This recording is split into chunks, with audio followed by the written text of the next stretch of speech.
एक वक्त था मैनचेस्टर सिटी कारबाओ कप का लिटरली किंग था भाई, लिटरली किंग था। We owned that shit man, we literally owned that shit. 4 में 4। और आज कौन सा वक्त है? वक्त बदलते लिटरली वक्त नहीं लगता यार। यार हमने इस कारबाओ कप हमने चेल्सी को बाहर किया, हमने लिवरपूल को बाहर किया यार। मतलब चेल्सी और लिवरपूल को आप इंग्लिश एक लीग है, कप है, उसकी कंपटीशन में खेल रहे हो आप। चेल्सी ठीक है, अच्छे अच्छे दिन नहीं चल रहे चेल्सी के, लेकिन पावर हाउस अच्छे प्लेयर की टीम है। आपने चेल्सी को बाहर कर दिया, आपने लिवरपूल को बाहर कर दिया यार। अब फिर आपको लगता है ठीक है, अब क्या? आर्सेनल ऑलरेडी इस कप से बाहर था, अब बचा क्या? न्यूकासल बचा, यूनाइटेड बचा, Nottingham Forest will take on United और Southampton will take on Newcastle. क्या यार, लिटरली मैन सिटी ने, ऐसा लगता है हमने बहुत मेहनत की यार। हमने चेल्सी और लिवरपूल को ऑलरेडी बाहर कर दिया था इस कप से, और हमें बाहर किसने किया? हम साउथहैम्पटन से बाहर हो गए। What the fuck, it was a proper stinker भाई, लिटरली एम्बैरेसिंग गेम यार। लास्ट बार ऐसा कब हुआ था? लास्ट बार ऐसा कब हुआ था कि मैन सिटी मैच खेला हो और 90 मिनट तक मैन सिटी का zero shot on target? That's embarrassment यार, दैट्स लिटरली एम्बैरेसमेंट। ये 6 सीजन पेप गार्डियोला के मैन सिटी में कंप्लीट हो चुका है, लिटरली 7वां सीजन कंप्लीट होने को आ रहा है। मुझे नहीं लगता यार मैन सिटी इतना लिटरली इतना गंदा, इतना वाहियात खेली होगी। कितनी बार हम डीपोजेस हुए, कितनी बार हमने चिपली बॉल गिव अवे किया, कितनी बार हम जब ऑफेंसिव थर्ड में, अपोनेंट फाइनल थर्ड में एंटर कर रहे थे, कितने गंदे गंदे वाहियात पास हमने दिए, वो इंटरसेप्ट हुए। मिडफील्ड में हमें बुली किया गया यार। रोमन लाविया मैन सिटी के अकाडमी का लौंडा, जिसको हमने साउथहैम्पटन को, सेंट्स को लिटरली लोन किया हुआ है, उसने हमें लिटरली बुली किया। उसने हमारे कैल्विन फिलिप्स को लिटरली बुली किया, बुली। गुंडगोन से पोजीशन लिटरली गेंद छीनी भाई। कोल पाल्मर क्या पास क्या दे रहा था वो 45 मिनट में? उसके लिटरली 10 टच नहीं लगे पूरे 45 मिनट, पूरे हाफ में। Being a man city winger playing in a man city system. अरे भाई सिस्टम की बात करो, सिस्टम था क्या था क्या ये? फिर वही सब मुझे लगता पेप गार्डियोला की इतनी गंदी चूल मची है ना इस सीजन पेप गार्डियोला को इतनी गंदी चूल मची है कि फुल बैक खेलेगा इनसाइड इन्वर्टेड। अरे भाई क्यों भाई, क्यों? समझ आता मुझे, मैंने बताया था कि क्यों। वन ऑफ फुल बैक, जैसे सपोज राइट पे रिको लुइस है तो वो इनसाइड खेलेगा, राइट पे काइल वॉकर है तो वो इनसाइड खेलेगा। कल जाओ कैंसेलो राइट बैक था, यानी कि João Cancelo was playing inside in the midfield as a inverted full back. क्यों करता है पेप ये? क्यों करता है कि एक फुल बैक को मिडिल में डाल देता है? मैंने एक्सप्लेन किया था इसकी एक वजह है, इसका एक बहुत टेक्निकली बहुत बड़ा बेनिफिट है गोइंग फॉरवर्ड, ऑफेंसिवली बहुत अच्छा। बिकॉज अगर आप फुल बैक को इनसाइड खिलाते हो तो आपका फुल बैक आपके होल्डिंग मिडफील्डर की सपोर्ट में रहता है।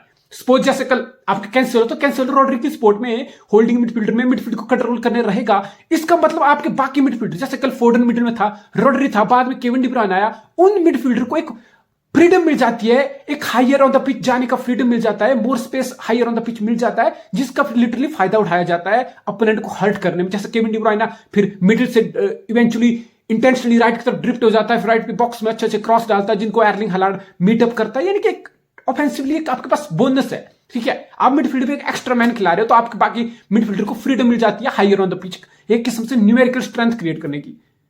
बट ये काम नहीं करता, बहुत ओकेजन होते हैं ये काम नहीं करता। और ये काम कब करता है?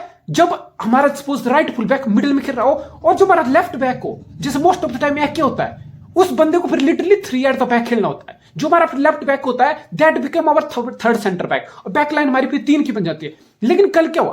कल अगर कैंसेलो इनसाइड खेल रहा था इन्वर्टेड फुल बैक रॉड्री के साथ holding midfielder, as a holding midfielder, तो हमारा लेफ्ट बैक सर्जियो गोमेज, वो बंदा क्या कर रहा था? वो बंदा बॉल पास करके हायर ऑन द पिच जाना चाहता था। वो किसके साथ लिंकअप करना चाहता था? वो हमारा जैक ग्रिलिश के साथ wider on the left link up करना चाह रहा था। उसने बहुत बार पास भी किया, एक बार सीधी पास दिया जो इंटरसेप्ट हो गया, और फिर क्या हुआ? हमारे बैक लाइन एक्सपोज होगी पूरी और हमने गोल खाया। ऑफकोर्स टॉप नॉच फिनिश, लेकिन हमने गोल खाया। We got exposed while attacking, while making a pass, while trying to enter the final third, और हमारा लेफ्ट बैक वो पूरा literally expose. So there is a big reason जब Pep Guardiola एक right back को inverted full back खिलाता है तो बैक लाइन में थर्ड सेंटर बैक एके बन जाता है, ठीक है। सर्जियो गोमेज में मैं ज्यादा कमेंट नहीं करूंगा यार, नहीं करूंगा। लिटरली अभी उसको देख के लग रहा है कि 12 मिलियन का लिटरली ये क्या खरीद लिया, ये क्या अंदर लिटरली ऐसा लग रहा है कि ये तो मैन सिटी के एकेडमी में इसको लेके जाओ और एकेडमी में इसको अच्छे से प्रैक्टिस कराओ, एकेडमी में इसका अच्छे से वो गेम दिखा के लाओ, इसको बिल्ड करो अभी प्लेयर को। ये बिल्कुल मैन सिटी के लेवल का है ही नहीं, लगता है ऐसा। But I don't want to be very harsh, मैं ज्यादा हार्श नहीं होना चाहता। एंड्रलैक्स से हम इसको लाए थे 12 मिलियन में, पहला सीजन है, और पहला सीजन में तो गेम टाइम इसको कम मिला। फिर आप बोलोगे कि गेम टाइम कम मिला, जितने अपॉर्चुनिटी मिल रहे हो आप उसको फकअप कर रहे हो, तो क्या होगा, कैसे होगा? आई डोंट नो यार, बहुत जल्दी होगा सर्जियो गोमेज को यहां पे जज करना। कोल पाल्मर को मैं लास्ट गेम भी बोला था, लास्ट गेम में क्या हो रहा था अगेंस्ट चेल्सी, कोल पाल्मर एटलीस्ट लेफ्ट पे उसकी मोर नेचुरल पोजीशन है, वो एटलीस्ट बाय लाइन तक जा रहा था, बॉक्स में क्रॉस डाल रहा था, या कटिंग साइड करने को देख रहा था, या फिर उसकी शूटिंग में प्रॉब्लम आ रही थी, उसकी फाइनल थर्ड में डिसीजन मेकिंग में प्रॉब्लम आ रही थी। एटलीस्ट वो टेक ऑन करके बाय लाइन तक लेफ्ट में विंग्स पे वाइडर जाके क्रॉस या कटिंग साइड के लिए जा रहा था, एटलीस्ट वहां तक पहुंच रहा था। इस मैच में कोल पाल्मर के साथ क्या हुआ? कोल पाल्मर पहले तो बॉल रिसीव ही नहीं कर पाया, उसके पास पासेज ना आए, 7-8 पास पूरी गेम आए, और उसके पास पास आए तो क्या था, लिटरली साइड पास बैक पास, साइड पास साइड पास बैक पास। आपको टेक ऑन करना पड़ेगा यार, आपको टेक ऑन करना पड़ेगा। आप अगर विंग्स पे मैन सिटी के लिए खेल रहे हो, आपको टेक ऑन करना पड़ेगा। आपको वाइडर पोजीशन में, सपोज राइट पे मारेज होता है, तो मारेज वाइडर पोजीशन में बॉल रिसीव करता है, अगर वो अच्छे से मार के तो वो लिटरली बाई लाइन की तरफ स्ट्रेट जाता है, फिर क्रॉस के लिए देखता है, या वो कट इन साइड करके बॉक्स के अंदर पेंट्रेट करने को देखता है, फिर अपना शूट लेता है। मतलब आपको टेक ऑन करना पड़ेगा। जैक ग्रिलिश लिटरली क्या करता है लेफ्ट पे? जैक ग्रिलिश कल once again it was vintage Jack Grealish, proper flop shit show. कुछ नहीं, wider on the left ball receive कर रहा है, कभी गोमेज से कर रहा है, कभी गुंडोगन से कर रहा है, बिकॉज मैन सिटी अटैक में जा रही है और मैन सिटी के पास बहुत पोजीशन है, मैन सिटी बिल्डअप ले रही है, तो अपोजिशन मिड ब्लॉक लो ब्लॉक बना के बैठे हैं, यानी कि जैक ग्रिलिश को वाइडर पोजीशन पे भी अच्छे से अपोनेंट के राइट बैक ने मार्क किया हुआ है, या उसके सेंटर बैक ने मार्क किया हुआ, फिर जैक ग्रिलिश को स्पेस नहीं है, और जैक ग्रिलिश टेक ऑन नहीं करता है यार। वो इवेंचुअली बंदा अगर स्पेस उसके पास हो सामने, उसको एक ही प्लेयर अपोनेंट का हो, उस पे भी उसको स्पेस दिख रहा हो, टेक ऑन कर रहा हो, वो बंदा टेक ऑन नहीं करता, उसमें भी वो इंटेंशनली गेम को स्लो डाउन कर देता है। ही always look for the option around him. और मैन सिटी में आपको ऑप्शन होती है, हर 5 मीटर में आपका एक प्लेयर होता है, कलीग होता है, जिसको आप और पास कर सकते हो, ठीक है, because it's a tiki taka system, it's a high offensive play system.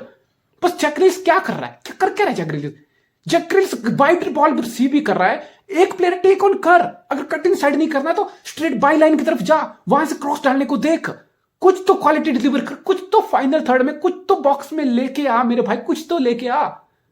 Wider position पे जा रहा है, बॉल रिसीव कर रहा है, बिकॉज अपोनेंट ने मार्क किया हुआ है, मिड ब्लॉक है स्पेस, लो ब्लॉक है स्पेस कम है, साइड पास कर दो जो गोमेज को, एक को बैक पास कर दो, साइड पास कर दो रोड्री को, और फिर विदाउट बॉल आप रन नहीं ले रहे हो, बिकॉज पता नहीं या तो अपने आपको बोले कि आपको वाइडर ही रहना है, विदाउट बॉल आप बॉक्स की तरफ नहीं जाओगे, इनसाइड नहीं जाओगे, ताकि ओवरलैप का आपका फुल बैक आपके साथ ओवरलैप कर जाए, तो आप इनसाइड बॉल रिसीव कर लो, वहां से आप थ्रेड ला लो बॉक्स की तरफ। और फुल बैक ओवरलैप कहां हो रहा है यार? पैपी क्यों कर रहा है?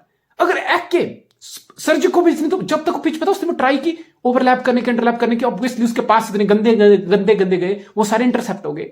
लेकिन जब फिर हमारा एक किया जाता है लेफ्ट बैक में, तो क्या होता है, एक कितना एडवांस था, बिकॉज हम 2 गोल से हम पीछे थे, हमको डेफिसिट कवर करना था। एक कितना एडवांस जा रहा था लेफ्ट पे।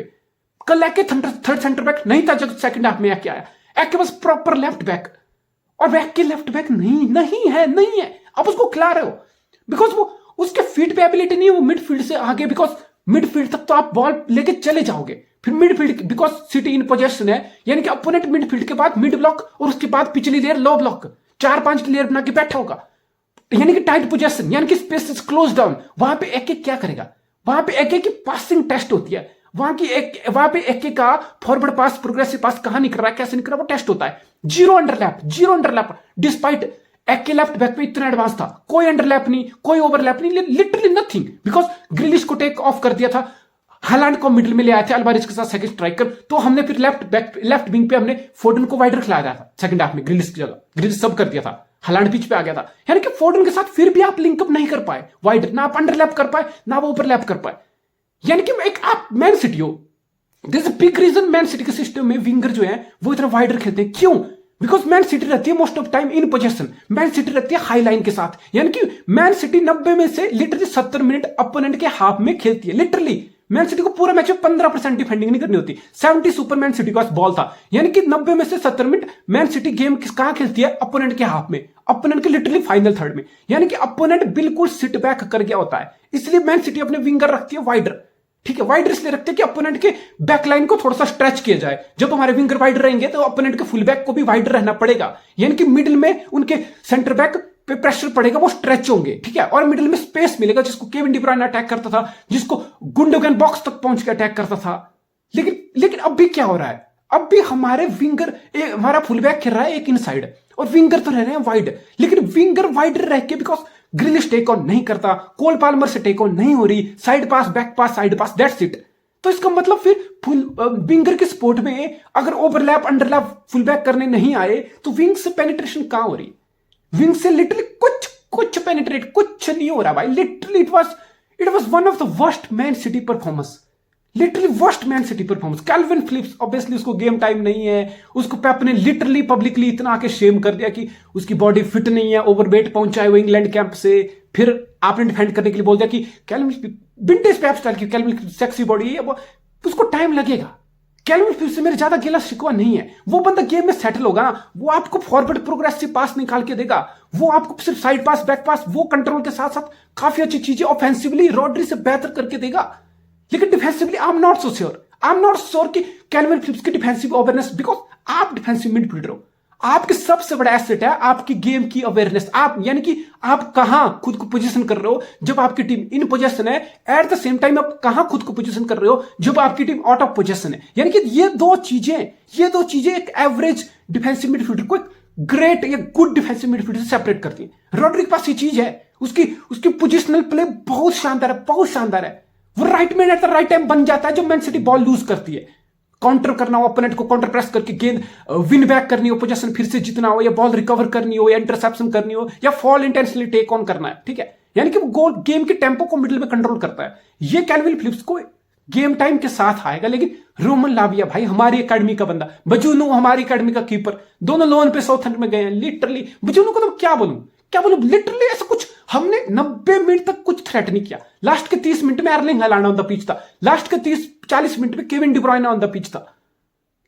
क्या किया हमने? लिटरली नथिंग कुछ क्रिएट नहीं किया। और पता अभी क्या हो गया मैन सिटी का गोइंग फॉरवर्ड, पता क्या दिक्कत हो गई है? अपार्ट फ्रॉम विंगर के साथ फुल बैक का लिंकअप नहीं हो रहा, अंडरलैप नहीं हो रहा, ओवरलैप नहीं हो रहा, विंग्स बिल्कुल वाइड स्ट्रेच है, लेकिन बिल्कुल आइसोलेटेड है। वाइड स्ट्रेच होने के बाद बिल्कुल आइसोलेटेड है, बिकॉज लिंकअप किसी के साथ नहीं हो रहा उनका। और हम ऑफेंसिवली पता कहां तक लिटरली हम रिड्यूस हो गया मैन सिटी को इस टाइम ऑफेंसिवली। हमें अगर मैन सिटी गेम देख रहे हो ना, आपको लिटरली अंदर से एक फीलिंग आती है, एक वाइब आती है कि भाई गोल कहां से क्रिएट होगा। आप लिटरली आप केविन डी ब्रुयने की तरफ देखते हो, लिटरली आप केविन डी ब्रुयने की तरफ ही देखते हो, किसके पास गेंद आएगा, ये कोई क्रॉस निकाल देगा, ये कोई बैक लाइन को ब्रीच करता हुआ अपोनेंट के डिफेंस को बिल्कुल थ्रेट करता हुआ, निडल करता हुआ पास निकाल देगा, उस पास पे एर्लिंग हालैंड पहुंच जाएगा, फार पोस्ट टू नियर पोस्ट, कुछ ना कुछ निकल जाएगा भाई। लिटरली बाकी मतलब बैक पास साइड पास, जब आप मिडफील्ड तक तो समझ आता है कि रॉड्री का समझ आता है, वो गेम के टेम्पो को कंट्रोल कर रहा है, वो बिल्डअप ले रहा है, वो पेशेंस दिखा रहा है, बैक पास साइड पास कर रहा है, ओपोनेंट को आने दे रहा है, प्रेस बीट कर रहा है। लेकिन आपके विंगर, हाँ देर आर टाइम्स जब मैन सिटी अच्छे से मार्क होती है तो आपके विंगर के पास ज्यादा चॉइस नहीं होती, वो इंटेंशनली बैक पास कर देते हैं, साइड पास कर देते हैं। लेकिन फिर विदाउट बॉल रन ले लो यार, विदाउट बॉल रन ले लो, अपने फुल बैक को ओवरलैप करने दो, अंडरलैप करने दो, कुछ तो करने दो। मैं ये एक्सेप्ट नहीं कर सकता कि हमारे विंगर 10 बार बॉल रिसीव कर रहे हैं विंग्स पे विड्थ में, तो 10 में से 8 बार उनका चॉइस, उनकी डिसीजन मेकिंग है साइड पास, बैक पास, साइड पास। भाई टेक ऑन कर लो, वाइड चले जाओ, बाई लाइन तक चले जाओ, क्रॉस कर लो, कट बैक कर लो, कुछ तो कर लो यार। नहीं डेड पड़े हुए। लिटरली मैं पहले भी चीज को मेंशन कर चुका हूं, मैन सिटी के विंग्स डेड पड़े हुए हैं और इनको लिटरली रिवाइव कराने के लिए हमें अपने फुल बैक को इन्वॉल्व करना पड़ेगा। Literally we have to involve our full back, हमें अपने फुल बैक को लिंकअप कराना पड़ेगा विंगर के साथ। हमें फिर से एज अ मैन सिटी, जो हमारी बहुत बड़ी स्ट्रेंथ रही है अंडर पेप गार्डियोला, जो मैंने विंग्स के थ्रू जो पेनिट्रेशन क्रिएट किया है, जो फुल बैक को हमने वाइडर और फुलर जाने दिया है, लिटरली आई थिंक पेप को ये समझ आ जाना चाहिए। बिकॉज ये सीजन बहुत जल्दी निकल गया, ठीक है लीग कप गया, कोई बात नहीं, ज्यादा दुख नहीं है मुझे, लिटरली नहीं है। 4 पड़े हुए हमारे पास पिछले 5 साल में, लेकिन हमारे पास अगर 5 पॉइंट की गैप अभी भी आर्सेनल से है, और हमें अभी इस वीकेंड मैनचेस्टर यूनाइटेड को खेलना है, उसके बाद बैक टू बैक हमें स्पर्स को खेलना है, फिर आर्सेनल को खेलना है। यानी कि अगले 4 फिक्सर वेरी क्रूशियल। अगर आप मैन सिटी हो, अगले 4 फिक्सर टाइटल रेस में बहुत मैसिव है यार। ठीक है लीग कप फकअप हो गया, ठीक है यार जाने दो, कोई बात नहीं, लेकिन प्रीमियर लीग में इतने क्रंच फिक्सर है और हमें आर्सेनल को कैच करना है। कैसे करना है भाई? हमारी सीजन कंसिस्टेंसी नहीं आई है। हमने 2-3 मैच अच्छे खेलने हैं तो चौथा मैच, अगर हमने 3 मैच अच्छे खेले, इस पूरा सीजन की कहानी बता रहा हूं, पूरे सीजन की, हमने 2-3 मैच अच्छे खेले तो 1 मैच हमारा खराब गया है। And as a champion, as a top notch team, आपका ऐसा नहीं हो सकता कि आपके इतने सारे ऑफ डे इन ऑफिस हो जाएं। You are literally having off day every 3-4 game week, match week, 2-3 match के बाद एक गेम खराब हो रहा। नहीं नहीं नहीं, पेप को ये सिस्टम फिगर आउट करना पड़ेगा। पेप को सेकंड थॉट देने पड़ेगी। इन्वर्टेड फुल बैक ने जितना ऑफेंसिवली हमें कंट्रीब्यूट किया, उससे ज्यादा हमें मैच में गेम पे इंपैक्ट में डिफेंसिवली या अदर प्लेयर के अराउंड टैक्टिक्स हमें हर्ट किया है। लिटरली ये टैक्टिक्स बैक स्टैप कर रही है। पुल बैक को ओवरलैप करने दो, अंडरलैप करने दो, विंग्स से ज्यादा निकालो, विंग से जितना निकाल सकते हो निकालो यार, लिटरली निकालो। ये टैक्टिक्स ज्यादा काम नहीं करने पड़ी और मैच करने नहीं वाली है, और मैन सिटी कोई चीज देखनी पड़ेगी। अगर आपको प्रीमियर लीग में भी बहुत 20 से ऊपर मैच पड़े हैं, और मैन सिटी का लिटरली क्या फॉर्म चला हुआ इस सीजन मैंने बताया ना, 2-3 मैच अच्छे, ऑल ऑफ सडन एक सच शॉकिंग गेम जहां मैन सिटी पॉइंट ड्रॉप कर रही है, जहां मैन सिटी को कोई कम बैक फ्रॉम बिहाइंड करके मैन सिटी गोल खाया जा रहा है, जहां मैन सिटी से फिर गोल खाने के बाद आधा घंटा होने के बाद मैन सिटी विनर फाइंड नहीं कर रही है। So I think it's more of offensive problem than defensive. Defensive कोई ज्यादा मसला नहीं है, ये इन्वर्टेड फुलबैक को खिला के ऑफेंसिवली हमारी गेम से बेस्ट नहीं निकल पा रहा है, और विंग्स से तो लिटरली हमारे डेड पड़े हुए हैं। तो इस चीज पे पेप गार्डियोला को लिटरली काम करना पड़ा। It was shocking. आप बोल सकते हो इजीली कि मैन सिटी का अब तक का under Pep Guardiola literally worst performance 90 minute तक। मतलब ऐसा मैन सिटी फैन आपको पिछले 5-6 साल में क्या हुआ? हमें बिल्कुल लिटरली क्वालिटी देखने की आदत पड़ गई यार। हमें एकदम high level football, octane football देखने, इलीट फुटबॉल देखने की वीक इन वीक आउट आदत पड़ गई है। ये सब फुटबॉल हमसे नहीं देखा जाता। एक मैच हुआ, इतना गंदा मैच हुआ नहीं यार, बीरेबल नहीं होता। ऐसा लग रहा छी छी छी क्या देख लिया।